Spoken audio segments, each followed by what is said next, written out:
et bienvenue sur ma chaîne Les Guidances de Lynn. J'espère que vous allez tous très bien.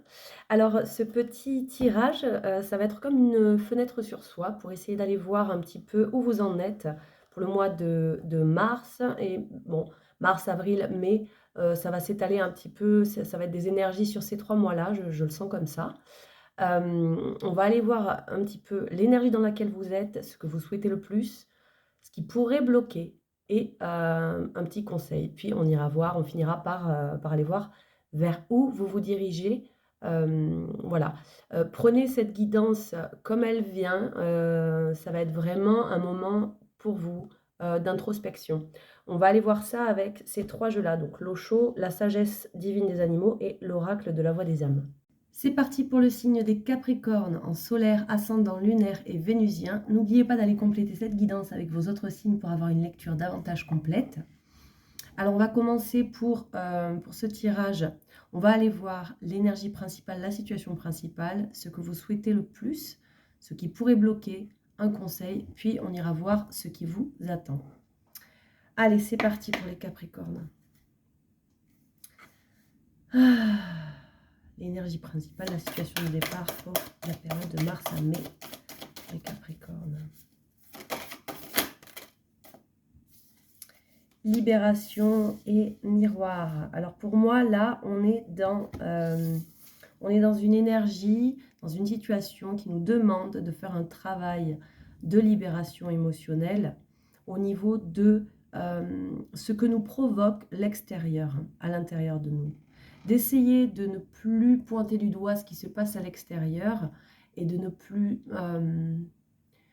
trouver de coupable à l'extérieur, parce que quand on essaye de se positionner de cette façon-là, en disant à l'autre ou en pensant que l'autre ou l'extérieur est responsable de ce que l'on vit, de ce que l'on ressent, on perd notre pouvoir à ce moment-là. On subit la situation, on est passif sur la situation et on donne notre pouvoir à l'autre ou à l'extérieur. Donc là, pour moi, on vient travailler pendant cette période-là sur ce que nous provoque l'extérieur, ce que ça réveille en nous, qui est déjà présent comme blessure, ce que ça fait remonter. Et quand on peut voir que ce que l'on voit de l'autre est en fait en nous-mêmes, on peut commencer ce processus de libération. Si par exemple vous vous dites cette personne ne me considère pas, c'est que peut-être, sans doute, il y a une part de vous-même que vous ne considérez pas. Si vous trouvez que l'autre a été injuste envers vous, c'est que peut-être que vous-même, vous n'êtes pas juste envers vous-même. L'élément extérieur qui vient déclencher une émotion est juste là pour vous montrer que ça c'est en vous. C'est à travailler, c'est à libérer.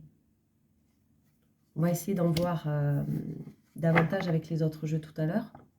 Ce que vous souhaitez le plus là, pendant cette période-là. Ce que vous souhaitez le plus, ça concerne quelque chose qui vous a mis en colère. Donc, de libérer peut-être cette colère, d'exprimer peut-être cette colère, de pointer du doigt ce qui vous a mis en colère, ce qui vous a mis en colère. Vous souhaitez, pour moi j'entends, une remise en action, une reprise de pouvoir. Quand on est dans la colère, quelque part on ne subit plus. On n'est plus simplement dans la tristesse et le fait d'accueillir la souffrance. On est dans la révolte, on est dans l'éveil. Alors même si ça peut être fait de façon maladroite, ce que vous souhaitez le plus, c'est vous libérer de cette colère, de cette blessure, de cette lame, ce poignard qui est dans votre chair. Ce qui pourrait bloquer dans ce processus pour les Capricornes, le karma et l'apprentissage. Alors, ce qui pourrait bloquer, c'est de ne pas tirer les leçons, de ne pas accepter vos propres expériences, vos propres erreurs et les propres leçons de ce que vous avez déjà vécu. Si vous avez déjà agi de la même façon plusieurs fois d'affilée et que ça donnait un résultat qui ne vous va pas, il est peut-être temps d'agir différemment pour produire un résultat différent. Si vous ne tirez pas les leçons de vos propres expériences, ça pourrait bloquer les choses. Et la carte du karma vient nous parler de justement ce processus de cause à effet où on récolte quelque part ce que l'on sème. Donc l'autre récolte évidemment, mais là on ne parle pas de l'autre, c'est une guidance pour vous. On parle de vous-même, de votre processus à vous, de chemin à vous vers votre propre être, vers votre propre sagesse. Donc la carte du karma, ça vient nous parler de schémas qui fonctionnent ou qui dysfonctionnent, de processus de pensée, de processus de fonctionnement relationnel, de processus de fonctionnement entre vous et l'extérieur, entre vous et vos pensées, entre vous et votre passage à l'action. On vient nous parler justement de ce cercle qui peut être autant vertueux que vicieux. Ça dépend du schéma, ça dépend dans quel état vous trouvez. Okay, si vous vous sentez dans le mal-être, c'est qu'il y a un schéma qui dysfonctionne. C'est que quelque part, vous n'êtes pas avec vous. Que vous luttez contre quelque chose, que vous essayez de maîtriser ou de contrôler quelque chose sur laquelle vous n'avez pas la main mise. Si vous attendez que votre bonheur soit déclenché par l'extérieur, je serai bien dans ma vie quand telle personne agira comme ça, quand telle situation se mettra en place, quand telle personne me dira ces mots-là, votre pouvoir, il est dans les mains de l'autre. Ça peut bloquer. Vous êtes responsable de votre propre karma. Vous pouvez aller vous-même l'observer, observer ce qui dysfonctionne pour pouvoir aller le nettoyer en tirant les leçons. Si vous ne faites pas ça, ça pourra prendre davantage de temps. Parce qu'en fait, on vous dit là que vous avez les clés en main et que ce processus d'apprentissage, si vous n'allez pas jusqu'au bout de ce processus, ça pourrait bloquer. D'accord? Qu'est-ce qu'on vous conseille justement pour débloquer ça là? Qu'est-ce qui vous aiderait?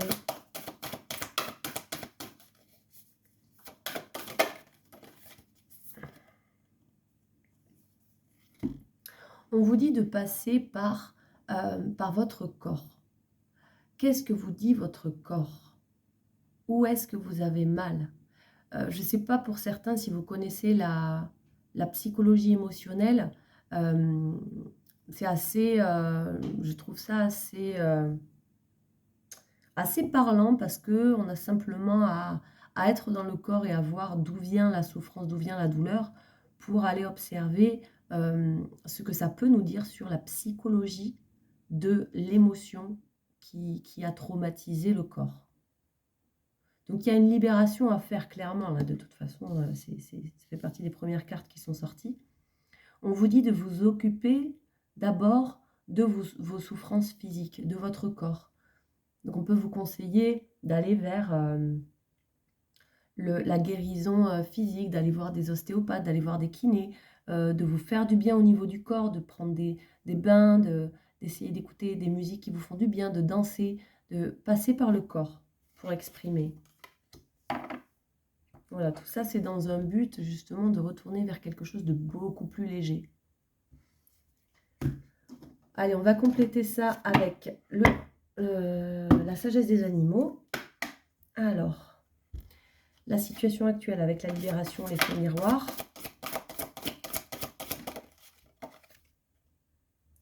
La bienveillance. Ben oui, vous êtes dans une situation où vous avez envie de recevoir des belles choses, qu'on soit dans la bienveillance envers vous. Vous exigez ça là aujourd'hui. Et vous pointez du doigt les endroits où vous trouvez que ce n'est pas bienveillant envers vous-même. Ça me parle de protagoniste, là. Avec le 12, on est sur le chiffre 3 en numérologie. Donc, il y a de la création, de la créativité avec d'autres personnes. 3 personnes. 3 points de vue différents, 3 mois, la communication. On est beaucoup là-dedans, là. Peut-être que vous allez vouloir dire les choses, poser les choses, vous dire les choses à vous-même, écrire les choses, exprimer les choses en musique, en dessin, en danse. Et peut-être que justement ces choses que vous avez besoin de libérer et qui viennent vous percuter comme ça, comme un miroir, ça vient de ça. Ça vient de la bienveillance ou la non-bienveillance au niveau communication. D'accord? Qu'est-ce que je reçois? Qu'est-ce que j'envoie? Qu'est-ce que je donne? Qu'est-ce que je partage dans ma communication? Est-ce que je suis bienveillante envers l'autre, envers moi? Est-ce que ce qu'on m'envoie, c'est bienveillant, c'est pas bienveillant? Vous ne contrôlez que ce que vous ressentez et ce que vous envoyez. Qu'est-ce que vous voulez le plus sur cette colère que vous souhaitez lâcher? Vous souhaitez pouvoir acquérir un regard plus sage sur les choses. Vous souhaitez acquérir une forme de sécurité au niveau de ce qui vous entoure, de ce que vous voyez ou ne voyez pas, votre perception des choses. Vous souhaitez élargir votre perception des choses ou vous souhaitez que l'on élargisse notre perception des choses dans votre entourage. Ce qui pourrait bloquer dans cette forme de sagesse, d'ouverture et d'intuition lucide, où on comprend les choses au-delà de ce que l'on voit. Ce qui pourrait bloquer dans ce processus. Ce qui pourrait bloquer, c'est un manque d'ancrage, un manque d'alignement, un manque de « je suis ici et maintenant, dans l'instant présent ». Cette carte-là, elle vient nous parler de notre vérité absolue dans l'instant présent, en regardant non pas le ciel, les étoiles et en partant comme ça dans l'au-delà, hein, mais en observant la petite pâquerette qui se trouve à nos pieds. Voilà. Si on oublie de regarder les petites choses, les petits signes, les petits bonheurs, les petits plaisirs qui se trouvent là où nos pieds sont ancrés à l'instant T, ça peut vous bloquer dans ce processus de libération. C'est ce qu'on vous dit. Qu'est-ce qui va vous aider à vous ancrer, du coup? On a parlé de danse, on a parlé de prendre des bains, on a parlé d'être dans le corps. Là, on vous parle, voilà, on vous parle de stabilité, donc d'essayer dans votre environnement, dans vos relations, de trouver quelque chose de stable, que ce soit au niveau matériel, de votre habitat, de vos activités, de vos loisirs, de votre travail, de vos relations, d'essayer de trouver quelque chose de vertueux. Avec le 8, on est vraiment sur l'ambition de créer quelque chose qui va aller vers la prospérité. Donc d'aller vers ça. Et avec cette carte-là, la numéro 3, encore une fois, on retrouve le chiffre 3, de retrouver, de mettre en place une stratégie qui vise ça. De pleinement y réfléchir de façon organisée, de façon posée, de façon, voilà, en prenant en compte l'extérieur, parce qu'on est avec le 3 là, en prenant en compte ce que l'on souhaite avoir dans son environnement pour pouvoir le mettre en place, pour pouvoir alléger ses souffrances dans le corps. Alors on peut parler pour certains d'un bras cassé, oui, on peut parler d'eczéma, on peut parler de psoriasis, on peut parler d'un mal-être intérieur, les angoisses, les insomnies, la peur, etc. Et on peut aussi parler de maladie, d'accord? D'une maladie qui traîne, qui devient chronique. On peut parler de ça.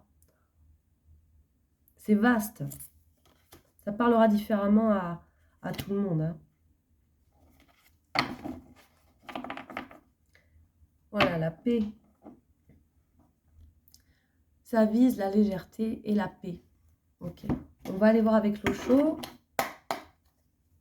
Et ensuite, on ira voir justement vers où vous vous dirigez. Alors, les énergies du moment là dans lesquelles vous êtes, avec la communication, dans la bienveillance, cette libération dont vous avez besoin. Voilà, la participation. Tout à l'heure, je vous disais la communication. Qu'est-ce que j'amène? Qu'est-ce que je reçois? Est-ce que c'est bienveillance que j'envoie? Ce que je partage?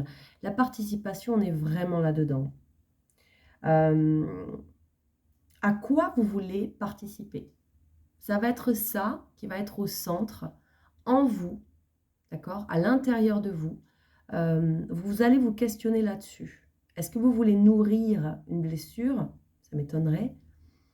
Ou est-ce que vous voulez participer à quelque chose de plus léger, de plus beau, une évolution positive?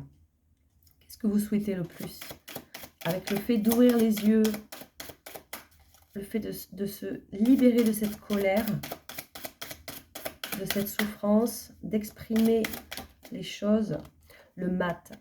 Vous souhaitez un tout nouveau cycle, un tout nouveau départ. Vous souhaitez pouvoir vous lancer, avoir foi en la vie, en vous-même, sur le fait que le bonheur est toujours possible. La belle aventure est toujours est à votre portée. Vous souhaitez un nouveau départ. Ce qui peut bloquer ce nouveau départ que vous souhaitez, où vous ouvrez les yeux, vous ouvrez la conscience et vous vous libérez. Qu'est-ce qui pourrait bloquer là-dedans? Avec le manque d'ancrage, qu'est-ce qui pourrait aider? Le ralentissement. Ce qui pourrait bloquer, ce serait peut-être le fait que vous preniez, vous souhaitiez peut-être aller trop vite, que vous n'acceptiez pas le rythme de la vie, le rythme de votre corps, votre propre rythme de processus d'apprentissage et événementiel dans votre vie. Le fait de ne pas accepter d'aller lentement.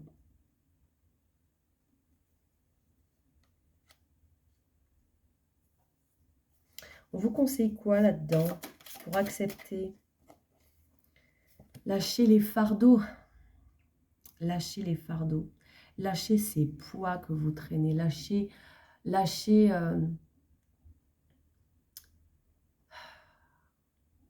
j'entends lâcher la vengeance. Lâchez-la, cette colère. Là, vous avez des poids que vous arrimez au corps. Ça ne vous aide pas. Faites ce choix-là. Vous êtes créateur de votre propre vie. Qu'est-ce qui vous attend là? Le poids des larmes. Bah oui, on va pouvoir libérer tout ça. On va pouvoir le libérer. Et ça va nous transformer, ça. Ça va vraiment nous transformer de l'intérieur. Et on va arriver à la fin d'un cycle. C'est la dernière carte du jeu, ça. C'est ça qui vous attend, là. La source, la fiabilité. Ok. Regardez. La source, une fois qu'on aura lâché les larmes, le poids des larmes, que ce cycle se sera terminé et que la transformation aura eu lieu, et elle va avoir lieu là, on va pouvoir retrouver cette source en nous dans laquelle on peut puiser. On va pouvoir de nouveau compter sur nous-mêmes. Et ça va ouvrir le champ des possibles, ça. Un gros travail de libération à faire là, pendant cette période. On va s'arrêter là pour le tirage. J'espère que ça vous aura parlé. Merci de liker si ça vous parle. N'oubliez pas de vous abonner pour recevoir les notifications des nouvelles vidéos. Je vous dis merci pour votre écoute, votre soutien, vos abonnements, vos commentaires, vos likes. ça m'aide beaucoup. Je vous souhaite une très belle période et je vous dis à très bientôt.